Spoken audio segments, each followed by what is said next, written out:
mes amis, et le Seigneur me fait ressentir la douleur de cette personne-ci. C'est-à-dire, je ressens exactement ce que la personne-ci ressent. Parfois même la douleur est plus amplifiée.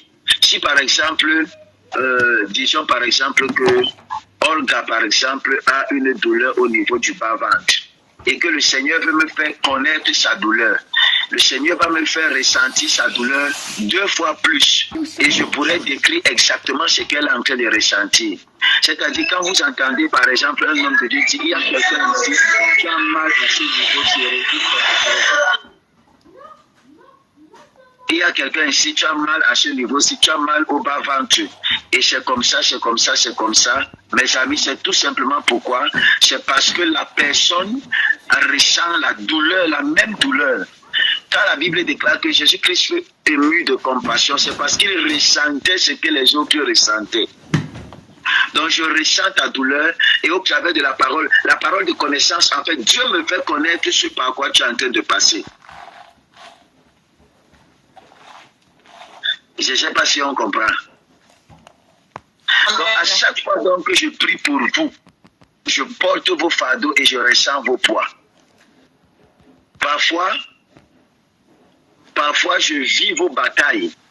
À chaque fois que tu élèves la voix pour prier pour quelqu'un, c'est-à-dire si je lève la voix par exemple pour chasser un esprit, par exemple disons sur Odette, et que l'esprit part, l'esprit ne reviendra pas premièrement combattre Odette. L'esprit reviendra me combattre moi. S'il ne parvient pas à me toucher, il va s'en prendre à ma famille. Et ça, beaucoup d'enfants de Dieu ne savent pas ça. Et parfois, des personnes ouvrent leur bouche pour parler comme des hommes de Dieu parce que vous ne comprenez pas quelles sont les guerres et les combats qui sont liés à chaque fois qu'un homme de Dieu élève la voix pour vous. Je vous assure. Un jour, j'ai ma fille ici, elle est présente, et la servante sont allées prier pour quelqu'un. Je ne leur avais pas envoyé prier pour la personne. Elles sont arrivées, elles sont allées prier, et lorsqu'elles sont rentrées chez elles, toute la journée, jusqu'à 2 jours, elles ont ressenti, c'est-à-dire la paralysie que la personne s'y avait au niveau de leurs bras. Elles se sentaient, leur corps était en train d'être paralysé. Amen.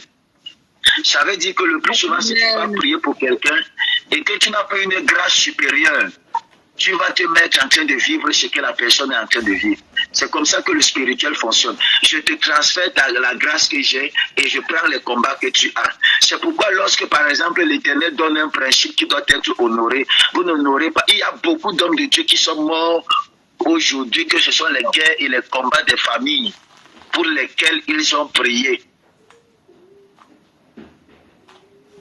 Je vous dis la vérité. Amen. Donc si je dis que je vous ressens et que je sens vos fardeaux, ce n'est pas avec exagération, je mesure mes mots. Je mesure mes mots. D'autres personnes m'ont demandé pourquoi j'ai une vie aussi reculée, aussi parfois fermée. C'est parce que, je dis souvent aux gens, c'est parce que pour le niveau où je suis, le petit niveau où je suis, j'ai déjà trop de batailles. Et je ne peux pas me permettre d'être discret ou encore être discret et me permettre de faire des sorties, des choses que les autres font. Non, mes amis. Je paye le prix de cela dans le sacrifice, dans la prière.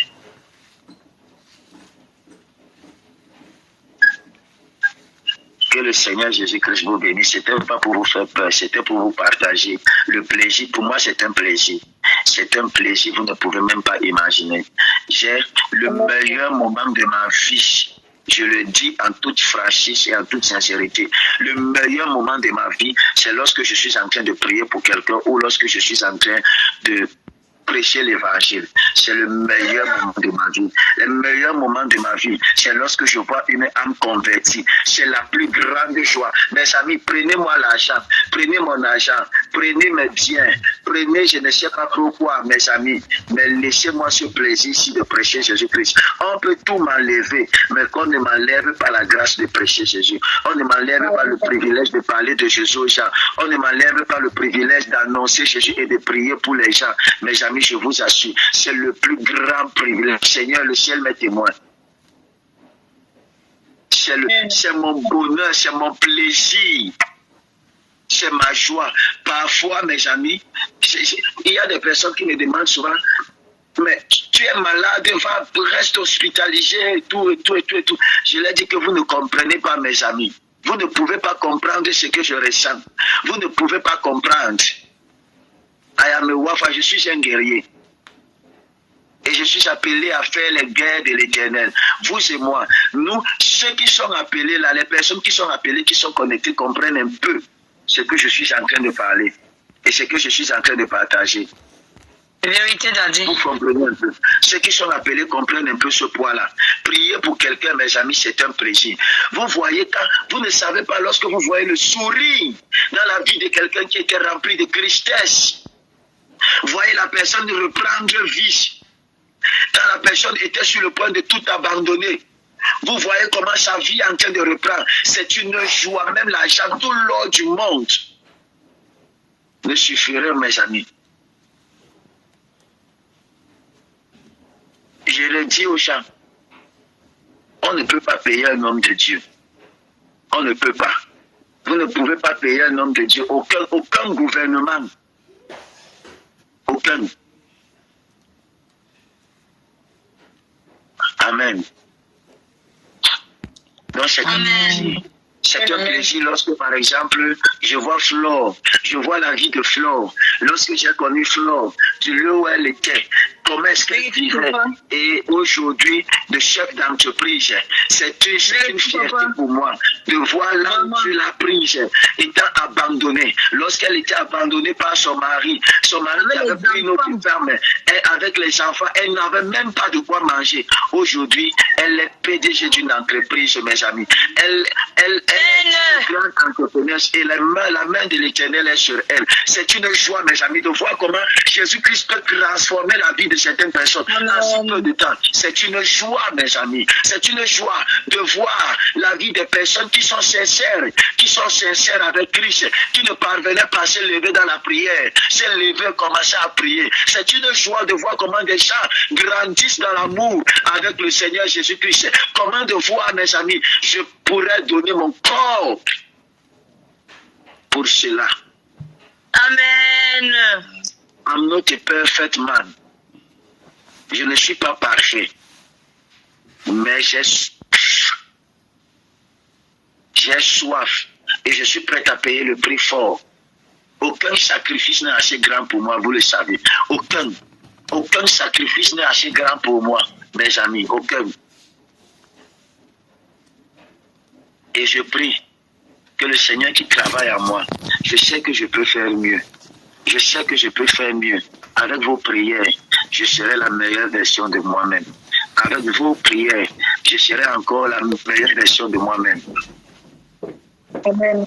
Et avec vos succès, je bénis le nom de l'Éternel pour cette merveilleuse famille. Je suis infiniment reconnaissant et je vous aime. Quand je vous dis que je vous aime, ce n'est pas les paroles, ce n'est pas les mots, c'est sincèrement.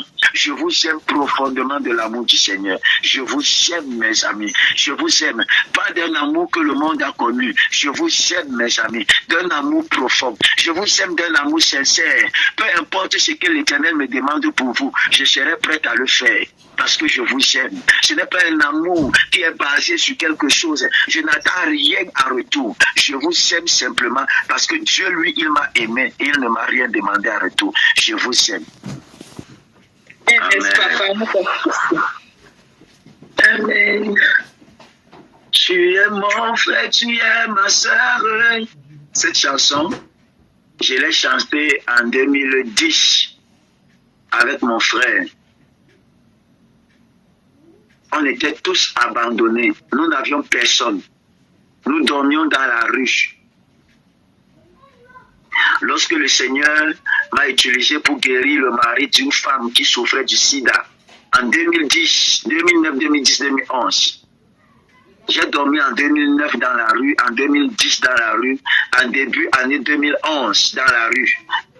Et puis le Seigneur a créé une situation, j'ai prié pour une femme dont son époux avait le sida et son époux a été guéri.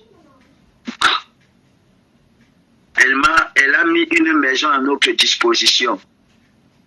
Et nous sommes allés rester, mes frères et moi, dans cette maison-là, à l'Est. Le Seigneur a guéri son frère qui était malade. Tous les pronostics, vous allez aujourd'hui dans l'hôpital central de Bertois. Vous demandez, et ce témoignage existe toujours, mes amis, à la direction. Un monsieur qui avait 3 grammes de sang. Les médecins avaient dit qu'il allait mourir. Le frère de cette femme-ci, donc Dieu a guéri son frère, Dieu a guéri son mari. Le sang a apparu comme par miracle dans son corps. Il était devenu blanc comme le savon que vous trempez dans l'eau. Il a été rétabli. La femme-ci nous a offert une maison, mes amis, pendant la période où nous étions à Bertois. Le premier jour où nous sommes entrés dans cette maison, nous avions les larmes aux yeux. Nous nous sommes tenus par la main. Et ce chant est monté dans notre cœur, dans nos cœurs, mes amis. Et nous avons commencé à chanter. Tu es mon frère, tu es ma sœur. Je te tiendrai par la main. Tant qu'il y aura l'amour, nous vaincrons. Tant qu'il y aura l'amour, nous vaincrons. Tu es mon frère, tu es ma sœur. Je te tiendrai par la main. Tant qu'il y aura l'amour, nous vaincrons. Il peut y avoir des difficultés, même si nous sommes abandonnés par les nôtres. Tant que nous nous tenons la main, nous vaincrons. Même si nous avons été rejetés, Jésus nous a donné son cœur. À qui aura l'amour, nous vaincrons. Nous n'avions personne à cette époque. Nous dormions à la belle étoile. Jésus-Christ nous a aimés. Nous vaincrons. Tu es mon frère, tu es ma sœur. Je te tiendrai par la main. Oh. Tant qu'il y aura l'amour, nous vaincrons. Il n'y a rien de plus puissant que l'amour de Dieu, je vous assure, mes amis. Il brise les montagnes. Il brise les barrières de religion, mes amis, les barrières de culture, mes amis, les barrières, mes amis, même des nations, que tu sois blanc, noir, que tu sois, je ne sais pas, bamliké, que tu sois camerounais, en l'amour, en Jésus-Christ. N'est-ce pas merveilleux, mes amis, de voir quelqu'un avec qui tu n'as aucun rapport sanguin, de l'aimer comme si ce n'est pas Dieu, mes amis, c'est qui? Oh, l'amour de Dieu est si merveilleux, l'amour de Dieu est si merveilleux, l'amour de Dieu est si merveilleux. Oh, quel amour! L'amour de Dieu est si merveilleux, l'amour de Dieu est si merveilleux, l'amour de Dieu est si merveilleux. Oh, quel amour! Il est si haut qu'on ne peut le surmonter, il est si bas qu'on ne peut le rabaisser, Il est si large qu'on ne peut le côtoyer. Oh, quel amour! Il est si haut qu'on ne peut le surmonter. Il est si bas qu'on ne peut le rabaisser. Il est si grand qu'on ne peut le surmonter. Oh, quel amour! L'amour de Dieu, oh, est si merveilleux. Aïe, aïe. Jésus, tu m'as aimé, oh. Jésus, oh, oh, tu m'as aimé. Jésus,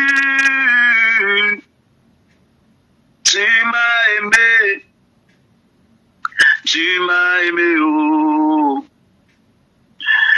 Jésus, oh, oh, tu m'as aimé. J'étais rejeté, oh Seigneur Jésus. Toi, tu m'as aimé, oh. Jésus, oh, tu m'as aimé.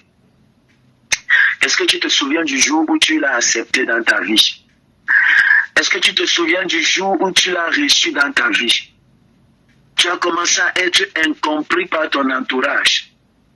Ils ont commencé à te regarder différemment. Ils ont commencé à te regarder d'une façon bizarre. Mais malgré ce regard, l'amour de Dieu était à l'intérieur de toi. Tu avais toujours ce zèle et tu voulais continuer. Cette flamme brûlait en toi. Mais où est passé cet amour-là? Où est passé cet amour que tu avais au commencement?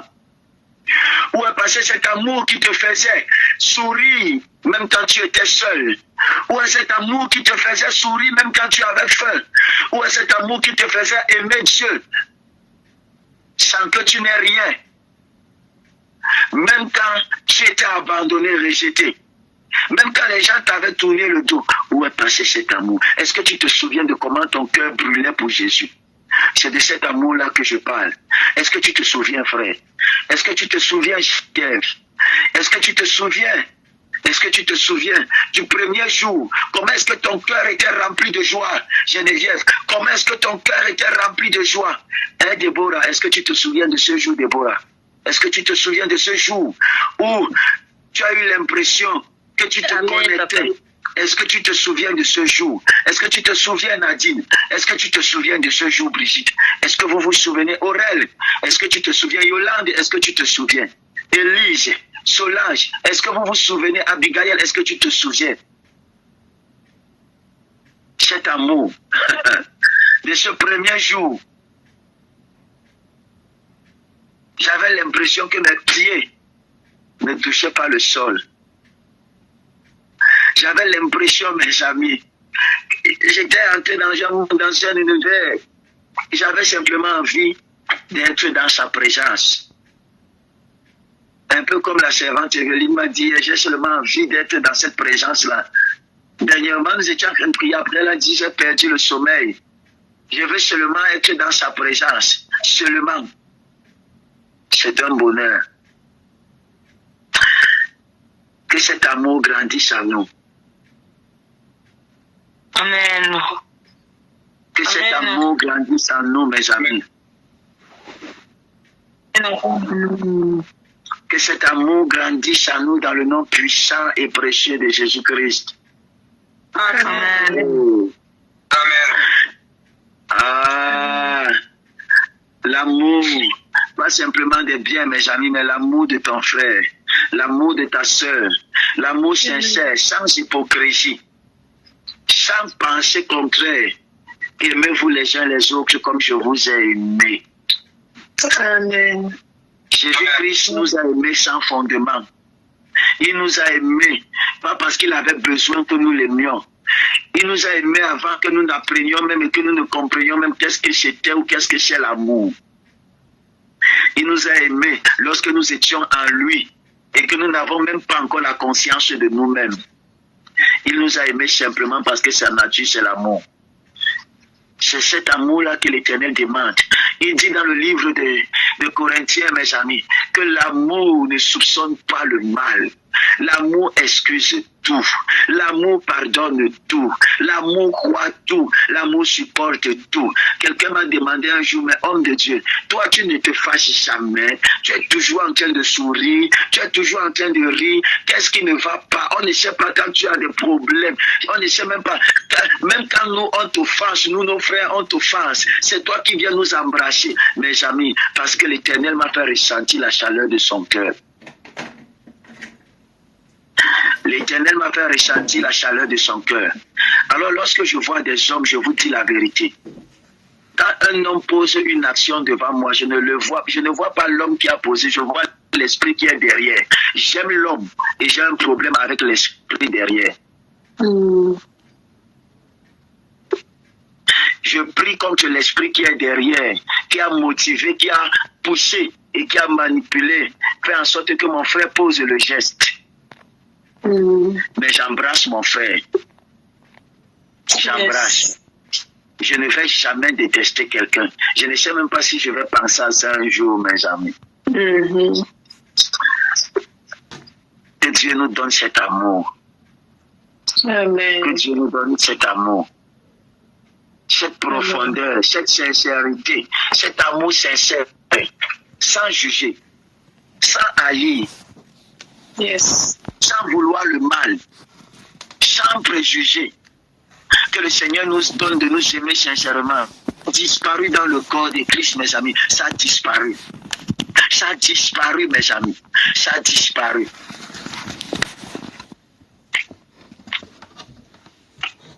Quelqu'un m'a dit un jour, et il y a quelqu'un qui a mis un statut un jour, que quelqu'un t'a fait du mal, et puis ne parle plus avec la personne. Je lui ai dit que c'est pas le pardon. Parce que pardonner, c'est le véritable pardon, mes amis. Le véritable pardon. Même si ça vous fait mal que je vous le dise. Le véritable pardon, c'est pardonner, effacer et restaurer la relation. Jésus-Christ nous apprend qu'est-ce que c'est le pardon. Parce qu'à chaque fois que Jésus-Christ nous pardonne, la relation avec lui est comme si c'était le premier jour. C'est comme si c'était la première fois. Hein? Est-ce que Jésus-Christ a déjà dit que je te pardonne, mais reste loin là-bas? Non.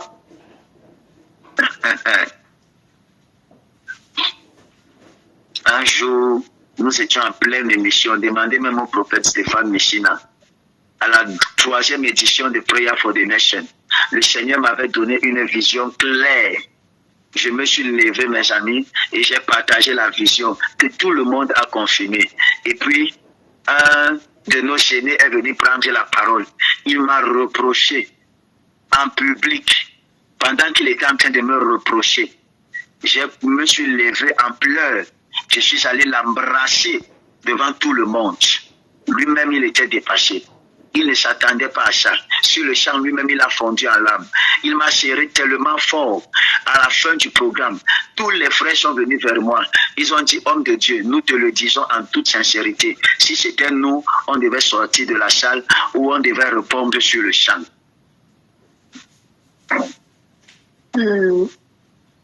C'est ça l'amour, mes amis. L'amour ne cherche pas à avoir raison. L'amour aime s'étouffer. L'amour ne cherche même pas à se justifier dans l'optique d'avoir raison. L'amour aime. Que j'ai tort, que j'ai raison, cela n'est pas important pour moi. Ce qui est important, c'est que je sois bien avec toi. C'est que tu ressentes cet amour. Vous savez, lorsque vous présentez l'amour à quelqu'un, ça transforme, ça motive. Que le Seigneur Jésus-Christ nous bénisse. Amen. Qu'il nous apprenne à aimer. Amen. Qu'il nous apprenne à aimer. Je le dis sincèrement de tout mon cœur. Que nous apprenne à aimer. Hein, mes frères, que Jésus-Christ nous apprenne à aimer. Sincèrement, je le dis. Sincèrement. Nous avons besoin d'apprendre à aimer. Nous avons besoin d'apprendre à aimer. Amen. Amen. Adonai, toi le maître de mon cœur. Adonai, ce bien-être qui demeure. Adonai, sur ton nom je m'établis. Adonai, sous ta main je m'accomplis. Adonai, les seigneurs coulaient à nous, en ce torrent d'amour, au parfum qui nous rend fous. Nos mains sont levées, nous voulons t'élever, t'adorer et te célébrer, Adonai. Tu es le Père de tout, ceux qui ont le Fils en eux, tu es Dieu. Aya. Tu remplis les cieux, Adonai. Nos mains sont levées, nous voulons t'élever, t'adorer et te célébrer, Adonai. Tu es le Père de tous ceux qui ont le Fils en eux, tu es Dieu. Tu remplis les cieux, Adonai.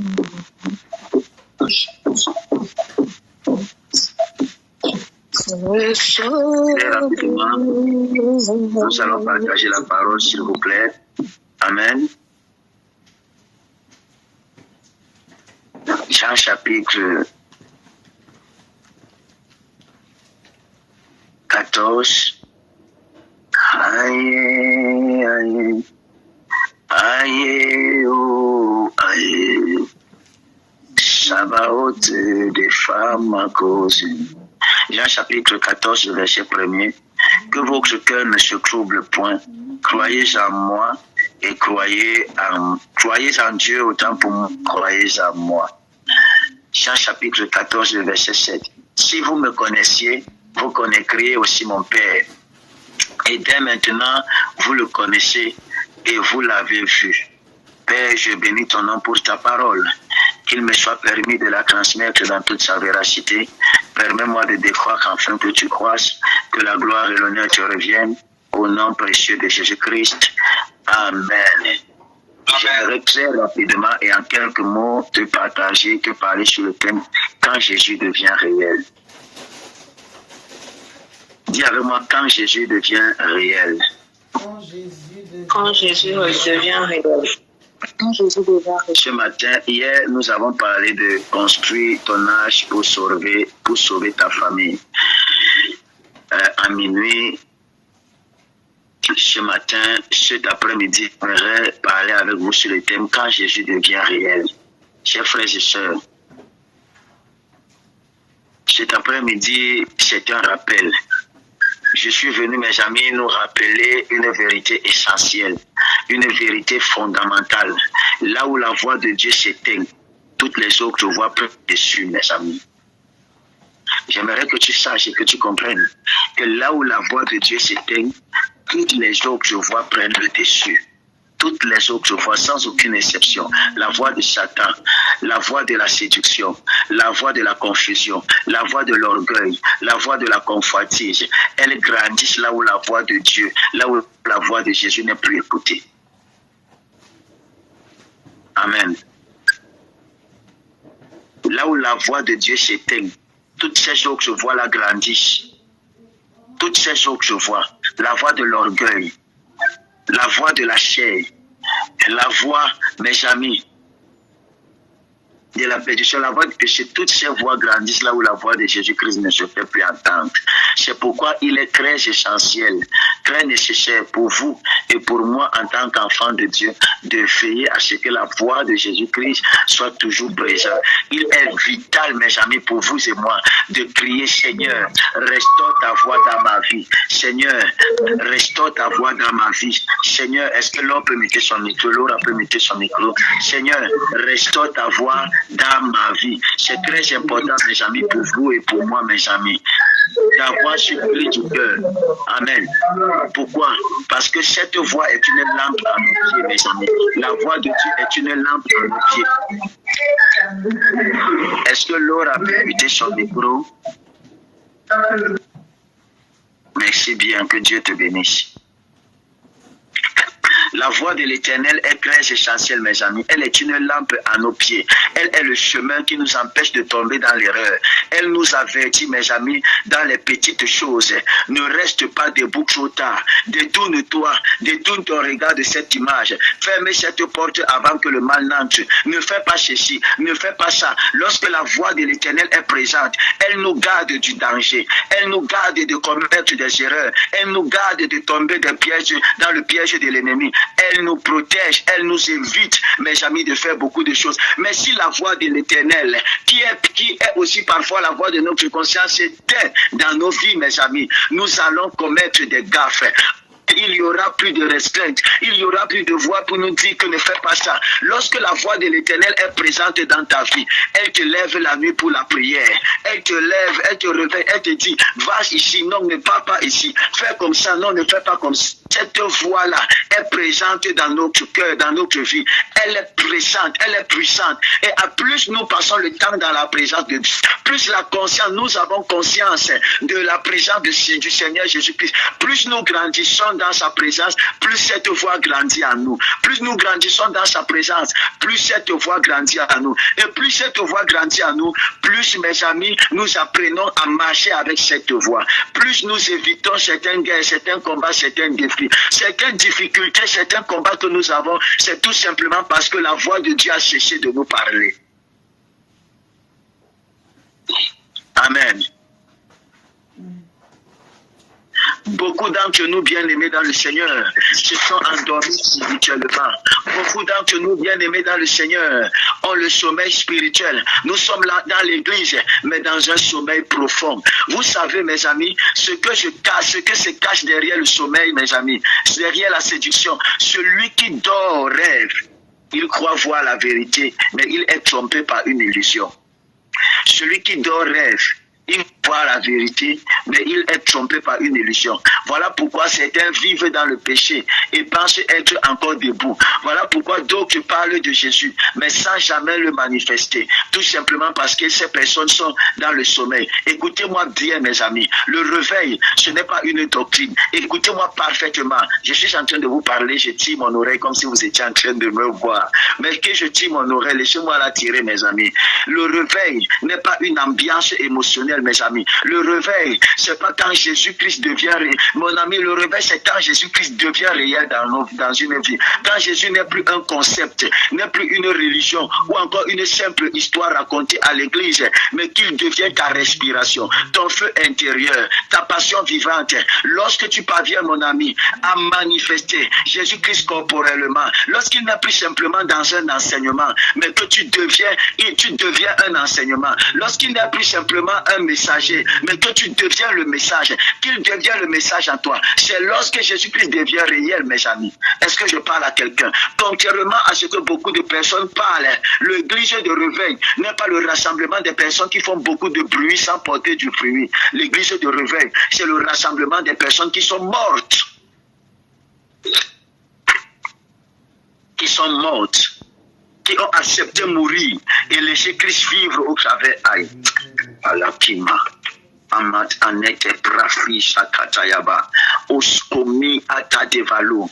Le réveil, mes amis, n'a rien à voir avec les bruits. Le réveil n'a rien à voir avec les acclamations dans les rues. Le réveil n'a rien à voir avec le fait qu'on t'acclame. Le réveil, c'est d'abord mourir.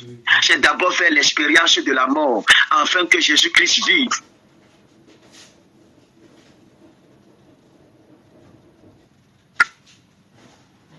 Il dit todo legos autopsuke peripulo. J'ai senti mon âme triste jusqu'à la mort. La tristesse m'envahit. Si Jésus-Christ, mes amis, n'est pas réel en toi, tu ne l'as jamais connu. Et il ne peut pas être réel en toi si tu n'es pas mort pour faire l'expérience de sa vie. Regardez la femme samaritaine, mes amis. Elle n'avait pas suivi un séminaire d'évangélisation. Elle n'avait pas lu les 4 évangiles, mes amis. Mais Jésus l'a touchée et elle a couru dire, venez voir un homme qui m'a dit tout ce que j'ai fait. Elle avait rencontré le Seigneur Jésus-Christ. Elle avait rencontré le Jésus réel. Elle n'avait rien à voir. Elle n'était pas passée par un séminaire de théologie. Elle n'était pas passée par une formation théologique. Elle n'était pas passée par une imposition de main. Elle avait simplement fait l'expérience de Jésus-Christ réel. Elle a décidé de ne pas le garder pour elle. Elle est allée raconter partout dans les rues. C'est de cette expérience-là que je suis en train de vous parler, mes amis. Fais l'expérience de Jésus-Christ réel. Parce que quand tu parviens à la faire, tu ne la gardes pas pour toi. Tu n'as pas besoin, mon ami, d'avoir une base ou un fondement. Tout ce que tu veux, c'est simplement parler de ce Jésus-Christ. Tu deviens un témoin vivant. Tu deviens un témoin d'une expérience que tu as vécue, d'une expérience que tu as faite, d'une expérience, d'une touche particulière. Jésus-Christ t'a touché, alors tu as aussi besoin qu'il touche les autres, parce que sa vie devient réelle en toi. Et toi aussi, tu veux communiquer sa vie.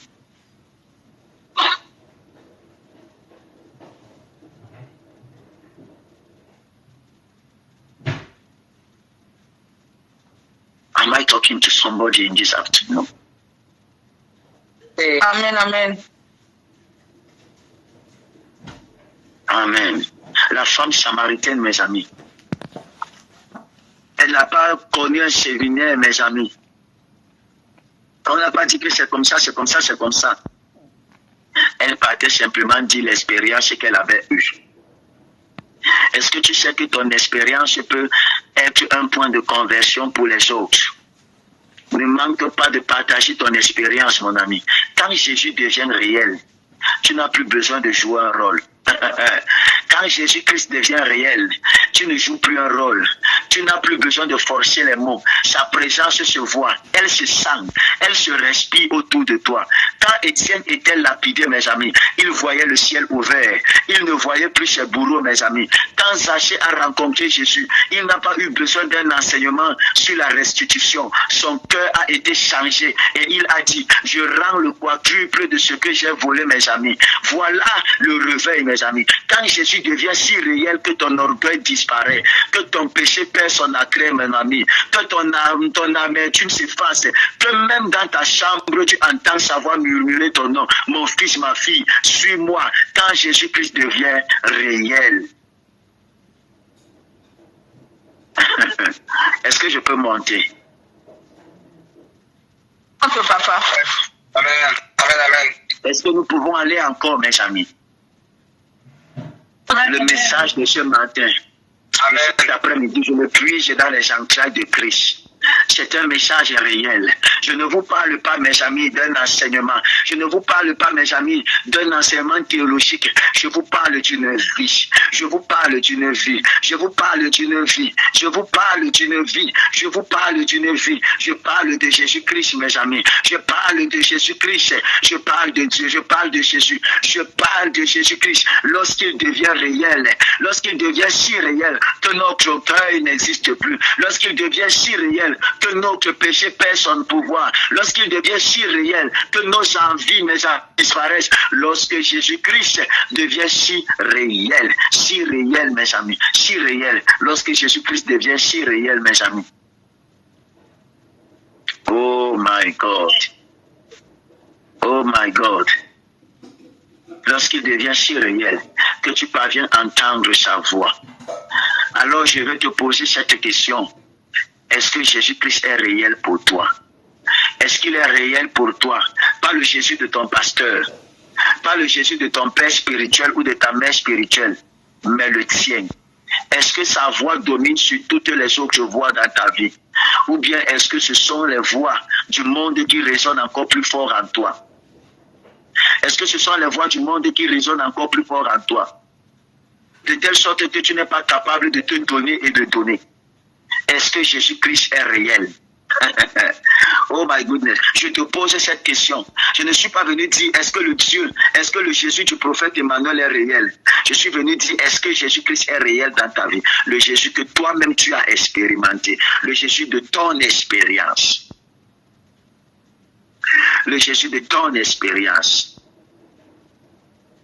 Est-ce que Jésus-Christ est réel? Je ne te parle pas de la religion. Je ne te parle pas du système. Le christianisme et Jésus n'a rien à voir avec la religion, mes amis. Il n'a rien à voir avec le pentecôtisme, avec l'adventisme, avec le protestantisme. Il n'a rien à voir avec le catholicisme et tout ces ismes. Il a à voir avec la relation et la révélation. Jésus-Christ, c'est la relation et la révélation. Jésus-Christ, c'est pas la religion. Jésus-Christ, c'est pas la religion. C'est la relation et la révélation.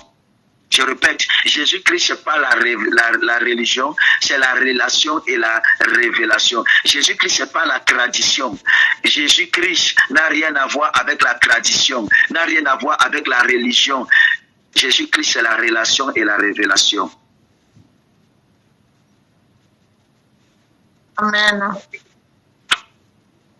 Je te parle de Jésus. Je te parle de Jésus. Les gens s'ils m'aiment, tant mieux. S'ils ne m'aiment pas, tant pis aussi. Mais plus important qui ferait mon bonheur, c'est l'amour de Dieu pour moi. Je suis debout devant vous pour chanter l'amour. On ne le dira jamais assez. Dieu est amour. Laissez-vous aller. Laissez chanter en vous cet amour. Chant du monde entier. Laissez chanter en vous cet amour. Jésus-Christ est réel et son amour est parfait. Jésus-Christ est réel et son amour est parfait, mes amis. Est-ce que je parle à quelqu'un? Aujourd'hui, mes amis, chers frères et sœurs, le Seigneur, mes amis, t'interpelle à te réveiller. Ce n'est pas le moment de continuer dans une vie double. Ce n'est pas le moment de dormir dans l'église en rêvant que tout va bien. C'est le temps de dire, Seigneur, rends-toi réel pour moi. Rends-toi réel dans ma vie. Deviens réel. C'est le moment pour toi de dire que ta présence à moi devienne réelle. Que ta présence devienne palpable. Seigneur, je veux une autre dimension de toi. Parce que là où Jésus devient réel, le diable recule. Là où Jésus-Christ devient réel, le diable recule. Là où Jésus devient réel, les chaînes tombent. Là où Jésus devient réel, les familles sont sauvées. Là où Jésus devient réel, l'évangélisation n'est plus un effort. C'est un témoignage qui coule naturellement de ta bouche, de ta vie et même de tes biens, mon ami. Bien-aimé, cet après-midi, le Saint-Esprit crie dans ton cœur. Réveille-toi, ne vis plus l'illusion. Réveille-toi, ne vis plus d'imitation. Réveille-toi, ne vis plus d'un Jésus théorique. Lève-toi, crie et va vers Jésus-Christ. Dis, Seigneur, me voici moi et tout ce que j'ai. Je suis prêt à te donner tout. Je te livre tout. Je me livre totalement. Je me livre totalement. Tu peux m'utiliser. Je me livre totalement. Seigneur, sois réel pour moi. Sois seul, la seule vérité, Seigneur mon Dieu, de ma vie. Sois ma seule réalité. Sois ma seule passion. Brise en moi toutes les jours que je vois. Restaure ta voix dans ma vie. Et fais de moi un témoin qui révèle ta gloire. Et là, Seigneur, j'inviterai l'assemblée d'un temps de prière, mes amis, fervente. Et là, en ce moment, Seigneur mon Dieu, je parlerai de toi. Je prononcerai ta parole. J'inviterai la communauté. J'inviterai les gens autour de moi à revenir. Seigneur, si tu deviens plus réel à moi, si tu m'accordes la grâce de t'expérimenter plus réellement, si ta vérité devient réelle, à l'état, si ta vérité devient réelle à moi, si ta réalité devient réelle à moi, si ta vérité devient réelle à moi, plus je parlerai de toi, Seigneur mon Dieu. Ou Seigneur mon Dieu, je serai un instrument qui poussera, Seigneur mon Dieu, chacun de ses frères à crier à toi, Seigneur mon Dieu, pour que tu deviennes aussi réel dans leur cœur, pour que tu deviennes réel dans leur maison, pour que tu deviennes réel dans leur quotidien.